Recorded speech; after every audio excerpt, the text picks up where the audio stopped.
На черговому виконавчому комітеті в Ірпені знову розподіляли гроші, затвердили кошторисну документацію на проект громадського бюджету «Капітальне будівництво міні-футбольного майданчика по вулиці Лісовій». Виділили кошти на ремонти пішохідних тротуарів та проїздів. Майже 1,5 мільйони гривень витратять лише на облаштування пішохідної зони вздовж вулиці Соборної. Капітальний ремонт пішохідної зони вздовж вулиці Соборна від вулиці Ярославська до вулиці Грибоєдова в місті Ірпінь Київської області.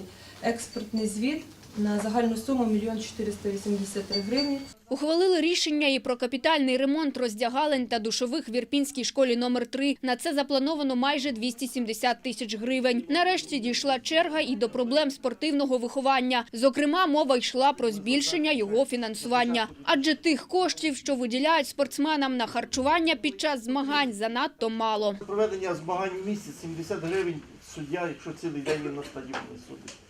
При виїзді на якісь чемпіонати України дитина 100 гривень харчування, до 102, а дорослий 81,07. Ну це смішно. Сьогодні поїхати в Одесу чи в Львів за ці гроші можна тільки 3 чашки кави випити.